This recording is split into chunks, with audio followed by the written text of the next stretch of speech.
and welcome to the Blindfold Chess Podcast.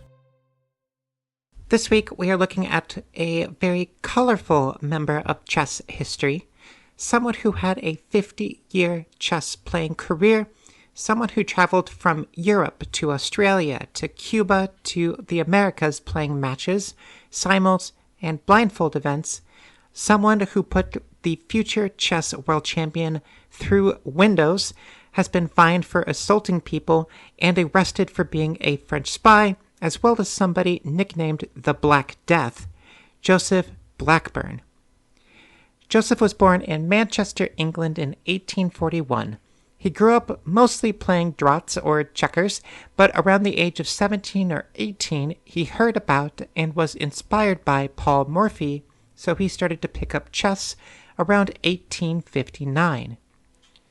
In 1861, he joined his first chess club and played the local champion Edward Pindar, losing 0-5. But just 3 months later, Blackburne challenged him again and won that match, 5 wins, 2 draws, and 1 loss.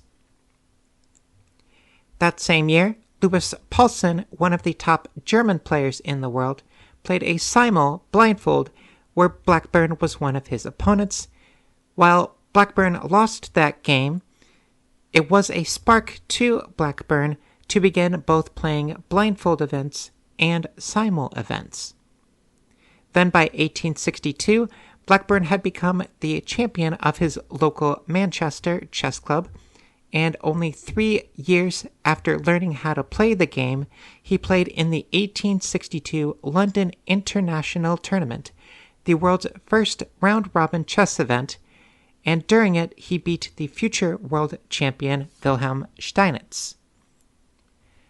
During this tournament, Blackburne voiced his opinion about the use of hourglasses and suggested that clocks be used for future tournaments. During this time period, players were using hourglasses to track their time. If it was your move, you would take an hourglass, you would set it upright, then after you made your move, you would lay the hourglass sideways.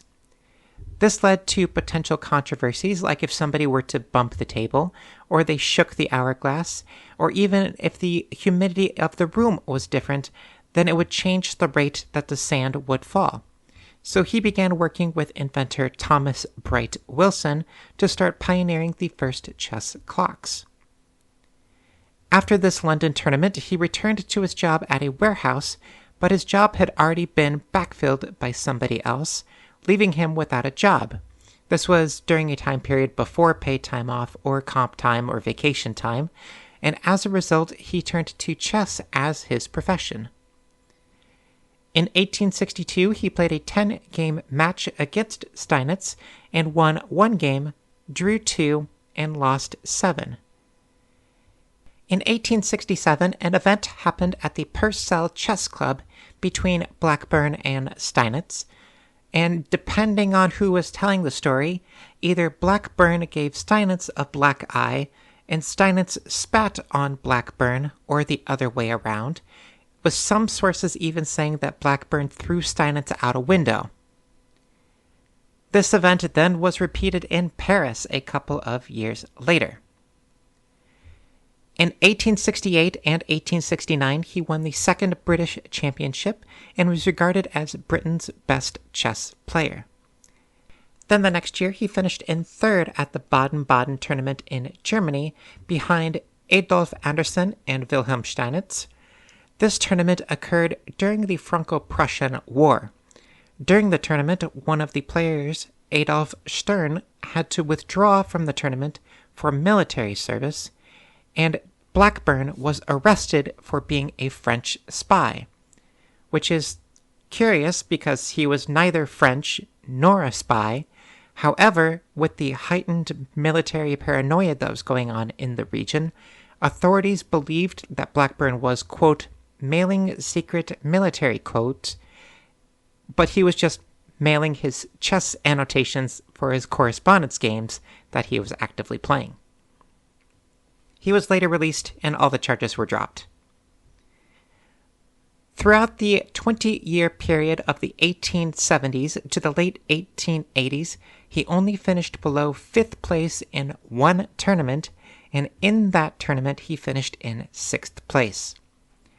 In 1873, he competed in the Vienna tournament, finishing in a tie for second and earning the nickname the Black Death, which is a dynamite nickname for someone from England with a long black beard who destroyed anybody who stood in his way. In 1876, he scheduled a match with Steinitz once again. This was later called a predecessor of the first World Championship.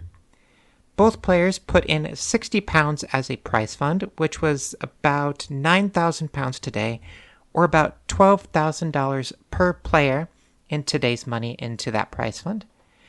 And this was also the first time that spectators were charged in order to attend a chess event, with an entry fee of half a guinea, which is about £80 today, or about $100 per ticket today. It was a highly publicized event, with the winner of the match being the first to 7 wins, with a time control of 30 moves in 2 hours. I have left several newspaper articles in the show notes of the event. The event itself, though, was an absolute bloodbath against Blackburne, with Steinitz winning 7 games and finishing with a score of 10 out of 11. Blackburne bounced back pretty quickly, though. Just 1 month after his match loss, he won the London tournament of 1876 with a score of 10 out of 11. In 1878, he defeated Henry Bird in a match 5-2, and in 1881 he beat Johannes Zukertort in a match with 7 wins, 5 draws, and 2 losses. He also won the Second German Chess Federation Championship in 1881 with a full 3-point lead ahead of second place Zukertort. In 1883, he was invited to help raise money for the Teesside Chess Association. He played in 2 simul events and a blindfold event.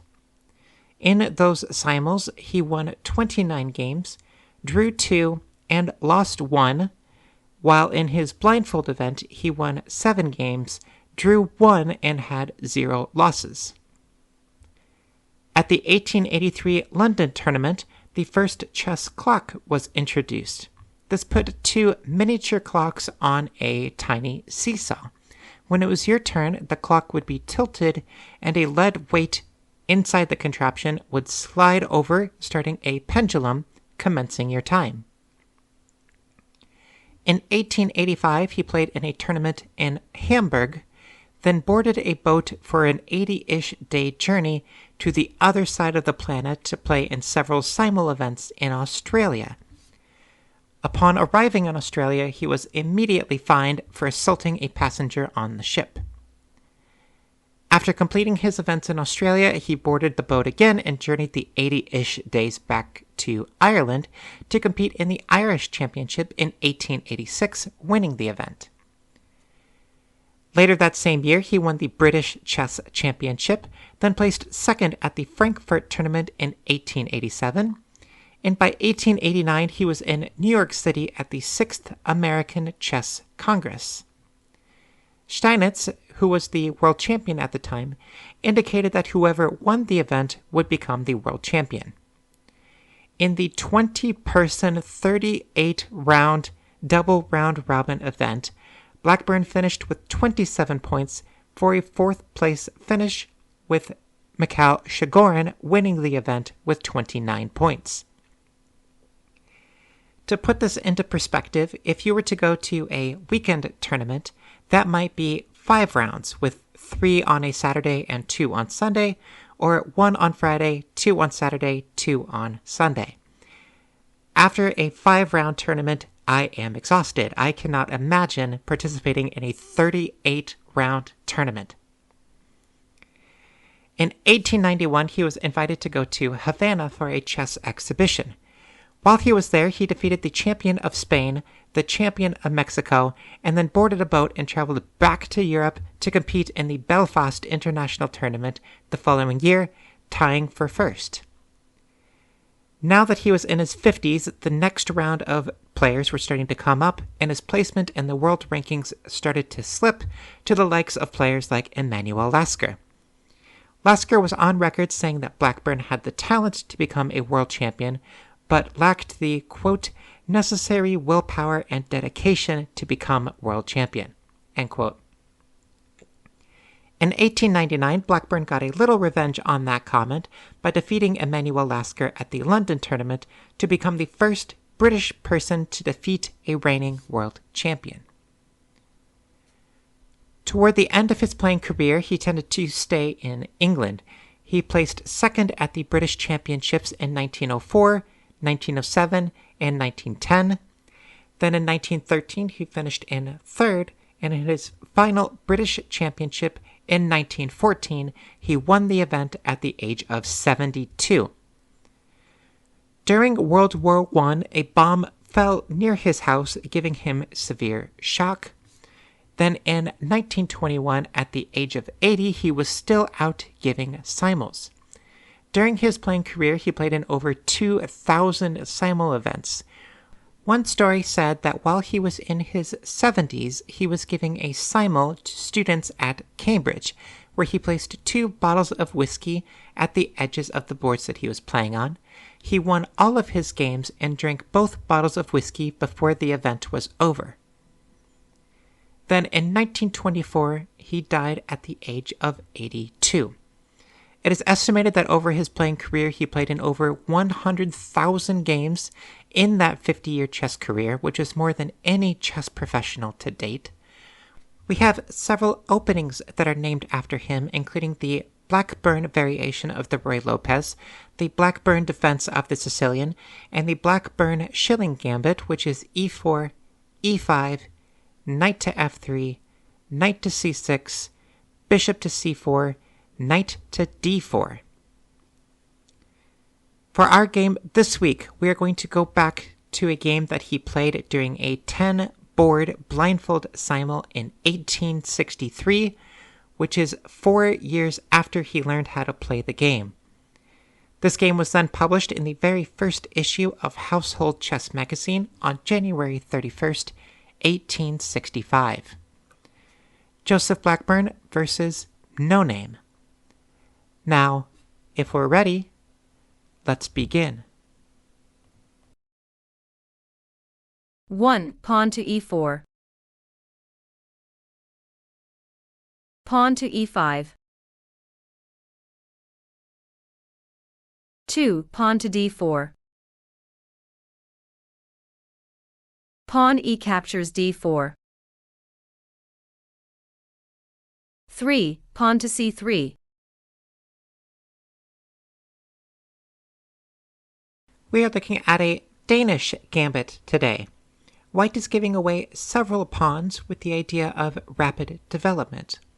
If Black can survive that rapid development, then with their extra material they should have a shot at winning in the endgame.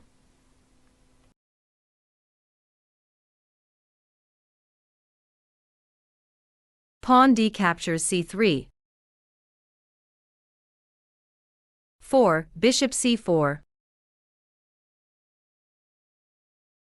Pawn to d6.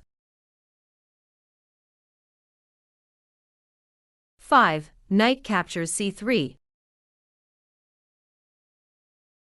Knight c6. 6. Knight f3.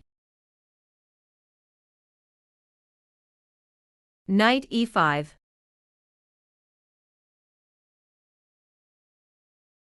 7. Knight captures e5. Pawn d captures e5. 8. Bishop captures f7 check. King e7. 9. Bishop g5 check. Knight f6.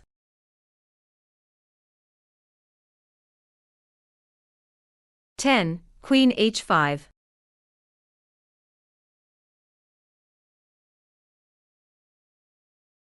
Can the knight on f6 capture the queen that is on h5?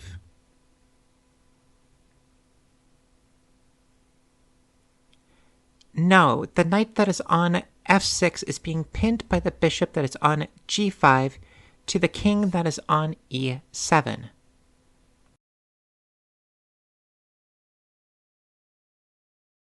Pawn to c6.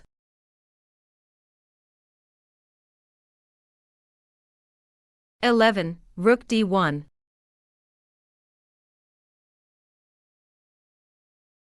Queen a5.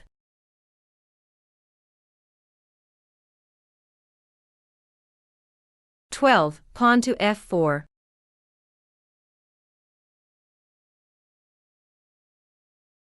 What is the idea behind the move pawn to f4? Wouldn't a move like castling on the king's side be safer?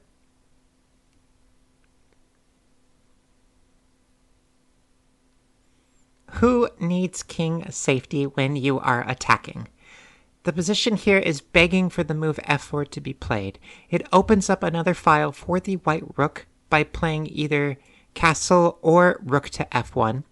It attacks the e5 pawn, which attacks the knight that is on f6, and if black were to play pawn e captures on f4, white can then play bishop captures on f6 with check, and then queen on h5 captures the black queen that is on a5.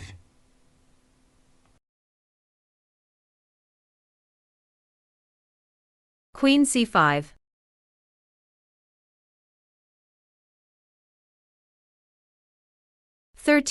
Pawn f captures e5.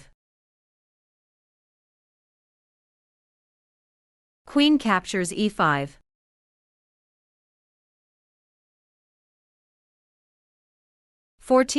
Castle kingside.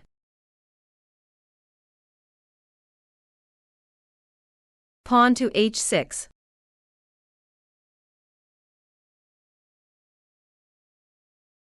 After the move pawn to h6, your bishop on g5 is attacked. What would you do if you were in white's shoes?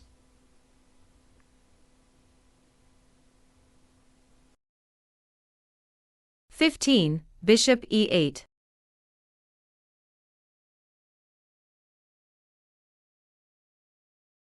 In this position, white can just ignore it, and instead threaten a mate in one by playing queen to f7 checkmate.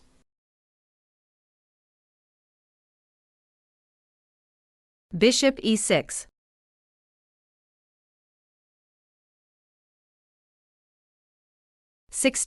Rook captures f6. Pawn g captures f6.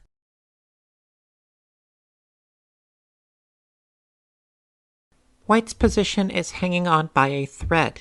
He is still attacking, but his bishop on e8 can be captured, the bishop on g5 can be captured, with the pawns that are on f6, h6, and the queen that is on e5, and white has committed an exchange to the attack. So what is the path forward for white in this position? 17. Rook d7 check.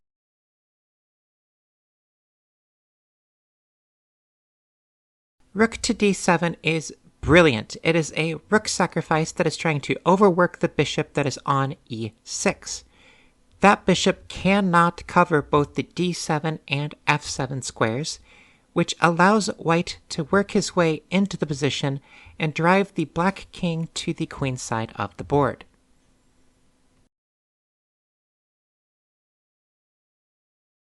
Bishop captures d7.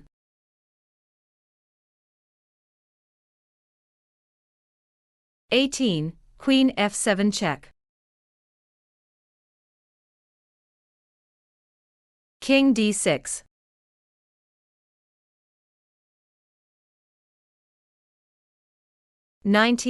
Queen captures d7 check. King c5.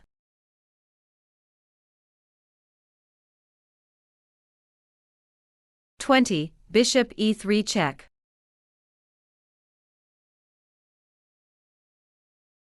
King B4.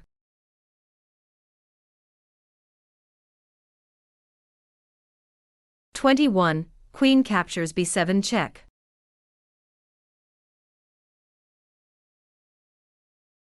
In the annotations to this game, Blackburne said that he announced mate in 3. Is he right? Can you spot what that winning combination is?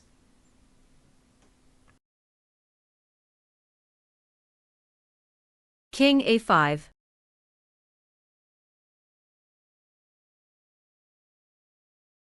22. Pawn to B4 check. Bishop captures B4.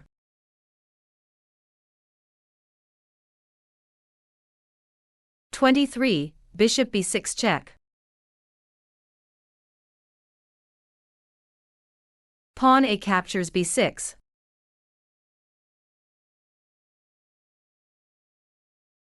24. Queen captures A8 checkmate.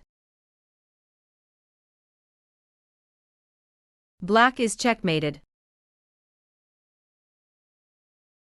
For having started playing chess relatively late, Joseph Blackburne accumulated a 50-year chess career that spanned the globe. He played in over 50 international events, over 2,000 exhibitions, and amassed over 100,000 professional games. He was everywhere in the chess scene, and his legacy can be seen in his aggressive style of play in the openings that are named after him, along with his aggressive tendencies that he had when he was alive. So that is all that we have for this week. Tune in next time, where we will continue to work on our blindfold skills and look at another game of the Masters.